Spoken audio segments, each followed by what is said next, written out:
The Ahmadiyya Muslim community is busy worldwide to preach its motto, love for all, hatred for none.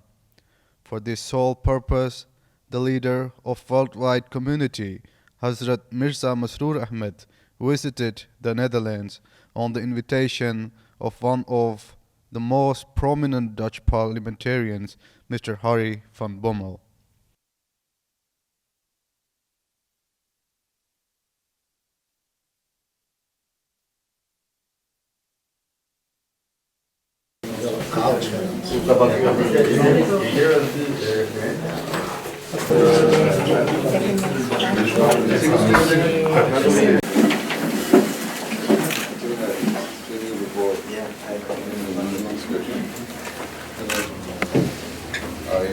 Please consider.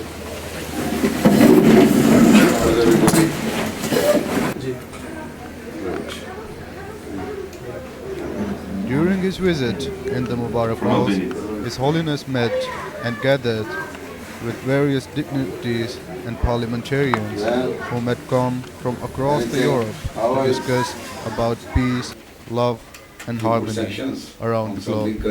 They cannot During this gathering, dignitaries and parliamentarians exchanged their point of views on these topics with His Holiness. Russia. But why can't you do it with us, as government?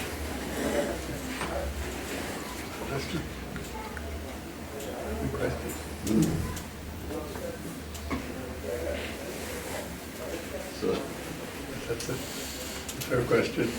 But the West wants the eye. yes. This time, many nations get together in United Nations. The first time, they have asked for the abolishing the veto right also. First time. Sweden is one of them. Openly asked for that we should abolish this veto right for bringing peace in the world. Sweden always take lead. And until and unless they come to follow the true teaching of Islam and accept the person who was to count.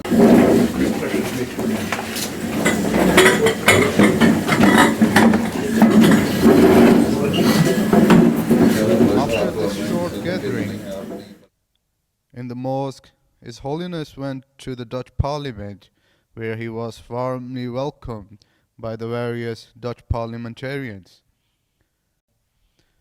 During his visit to the Parliament, His Holiness addressed the Parliament on the topic of the world's peace and security to the critical issue of this era.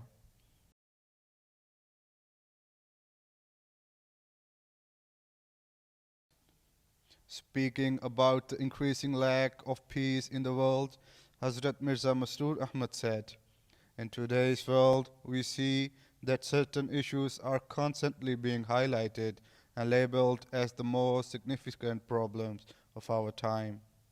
If we analyze the situation objectively, we realize that world peace and security is indeed the most critical issue of our time.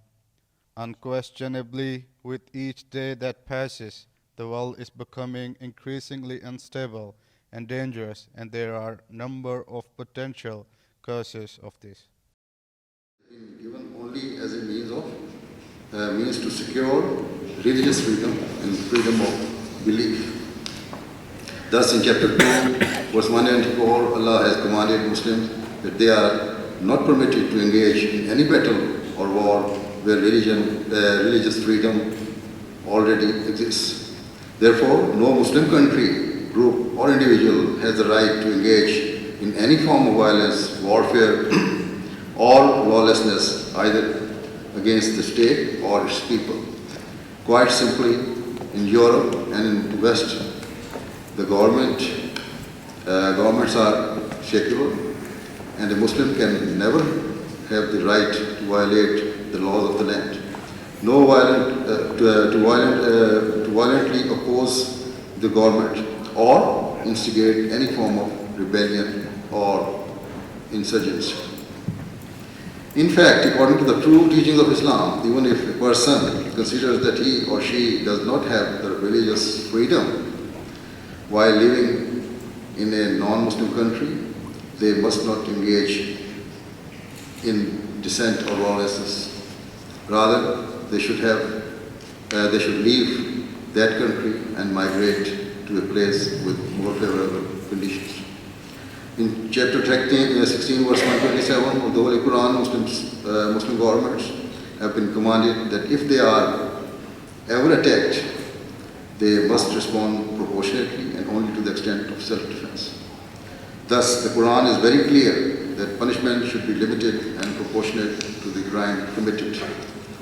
In chapter 8, verse 62 of the Quran, Allah has said that if your opponents have ill intent and are planning to harm you, but thereafter decide to desist and move towards reconciliation, you must immediately accept their gesture and work towards a peaceful resolution, no matter what their motivation is.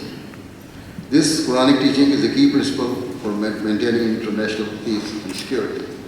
In today's world, there are many examples where countries have chosen to develop very aggressive policies in response to the perceived hostility of others. It seems they act upon the principle that it is better to destroy them before they destroy us. However, Islam teaches that no opportunity for peace should be wasted, and so even if there is only a glimmer of hope, then you must try and grasp it. In chapter 5, verse 9, Allah the Almighty has proclaimed that the enmity of a nation or people should never incite you to act otherwise than with justice and fairness. Islam teaches that in all circumstances, no matter how difficult, you must remain firmly attached to the principle of justice and integrity. Thus, even in a state of war, justice and fairness are of paramount importance. And when a war concludes, the victor must continue to be just and never resort to undue cruelty. However, in today's world, we do not find such high moral standards and levels of integrity. Rather, after a war is finished, countries impose sanctions and restrictions that limit the progress of the defeated parties and prevent their nations from attaining true freedom or independence. Such policies are harming international relations and can only ever increase frustrations and have a negative impact. The truth is that sustainable peace can never be established until there is justice and at every level of society. Another important teaching of Islam, which we find in chapter 8, verse 68 of the Holy Quran, states that Muslims are not permitted to take prisoners outside of a state of war. Hence, extremist and terrorist groups who are taking prisoners for no reason are acting completely against the teachings of Islam. Indeed, according to reports, they are not just taking prisoners, but are also inflicting the most barbaric cruelties upon their victims. What these terrorist groups are doing can only be condemned in the strongest possible terms. On the other hand, the Quran teaches that even where prisoners are justifiably taken, it is better to exhibit favor upon them and to release them wherever possible. A golden principle for the establishment of peace is given in chapter 49, verse 10 of the Holy Quran, where it says that if there is dispute between nations or groups, third parties should seek to mediate and to bring about a peaceful resolution to the conflict.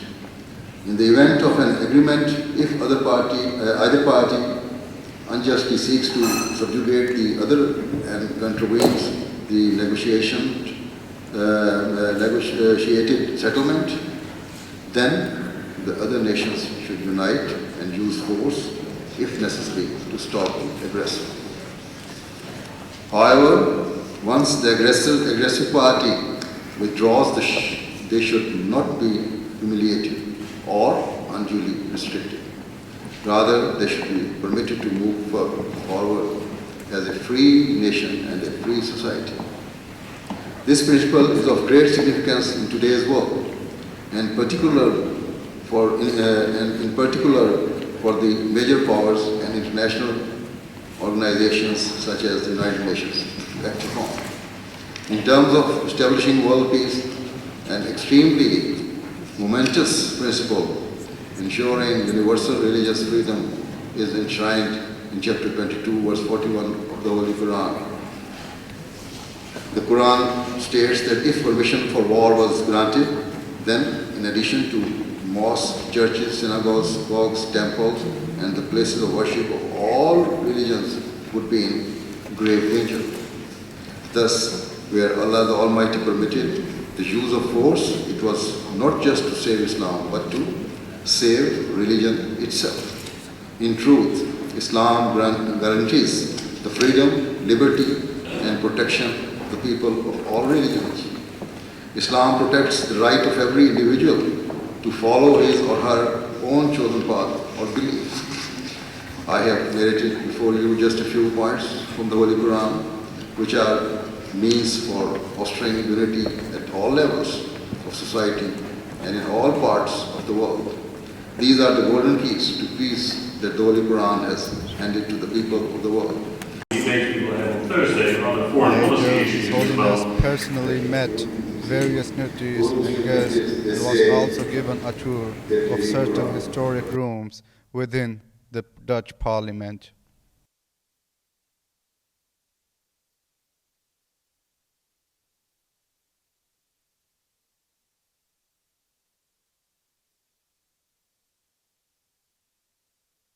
After that, dignitaries and parliamentarians gave their remarks about this gathering to EuroTimes exclusively.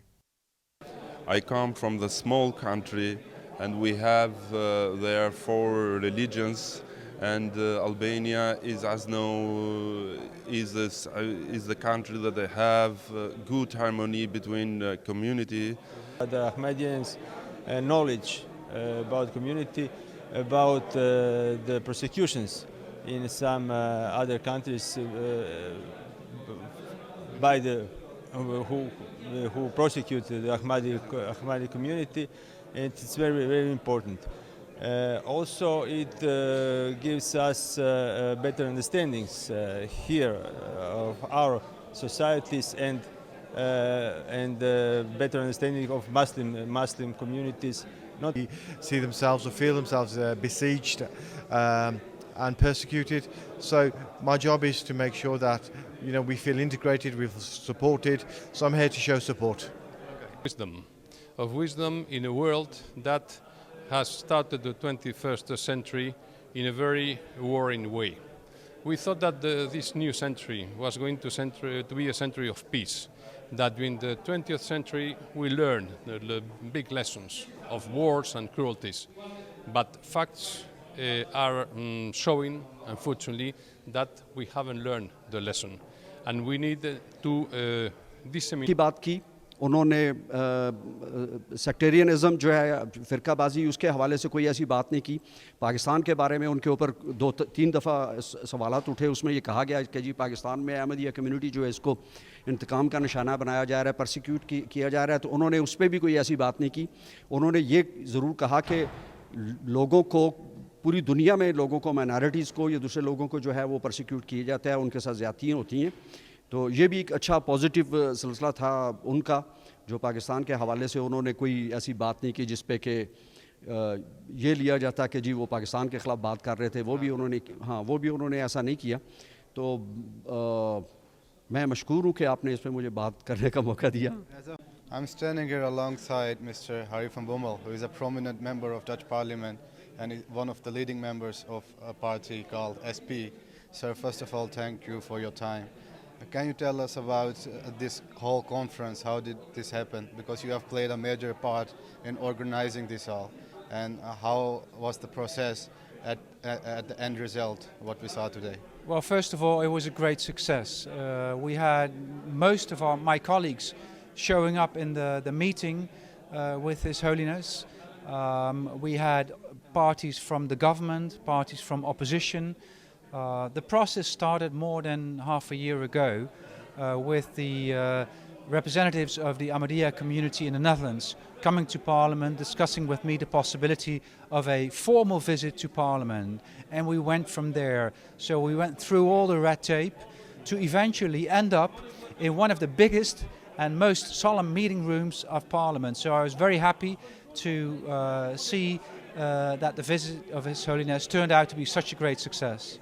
Was this the first time you met His Holiness, or you had a meeting before with him? I met His Holiness twice before, once in Nunspeet, where there is a community, and the second time on another location. I'm not sure whether it was Parliament or anywhere else, but this was the first formal visit to Parliament, and I was happy to be hosting it. Okay. What are your feelings, remarks about his speech today, and what do you make out of this whole conference? It is very important to discuss the position of Islam right now in a world where we also see violence between Islamic groups, schools of thought, schools in religion. So it is very important to have a leader of a Muslim community to talk about interreligious harmony and peace. It is a message that is welcome now, not just in the Netherlands, but throughout the world. You also had a private meeting with him, I assume. If you want to elaborate or tell us about what was it about? Well, of course, we talked about the Ahmadiyya Muslim community in the Netherlands. A relatively small community. Tomorrow a mosque will be opened, or the first stone will be laid in Almere, which is one of our growing cities in the Netherlands. We talked about the position of the Ahmadiyya community in Amsterdam, in The Hague, and also about the religious tolerance and unfortunately intolerance in this country, because we also have a tendency of nationalism and intolerance, unfortunately. Are you planning in the coming future such programs as this, what happened today, or anything like that? Can we expect that? I think it's important to, as a Dutch parliament, to be open to religious leaders, and I'm very happy that the Caliph took the opportunity to come to the Netherlands and to talk to Parliament. Even if only a relative small community in the Netherlands there is of Ahmadiyya, it is good to also have the Dutch topics as the freedom of speech, freedom of religion, full on the table, and they were both debated openly, frankly, with honest answers from the Caliph. Mr. Geert Wilders, he came to know about this gathering as well. He had his misunderstandings about His Holiness. Had you any talk with him, or did he ask anything about him? No. But I did invite one of his group members to be at the meeting, because also his party has a seat in the Committee of Foreign Affairs. They were invited to be present. No one showed up. I always find it difficult to be critical about something if you haven't seen it or talked to the people who are involved. We can now conclude that they were not there and that they have been talking about things that they have no knowledge about. So we shouldn't take their criticism too seriously. These are very wise words from you, sir. Thank you for your time, and I wish you all the best in coming. At the end of the day, there were private meetings with parliamentarians and dignitaries with His Holiness.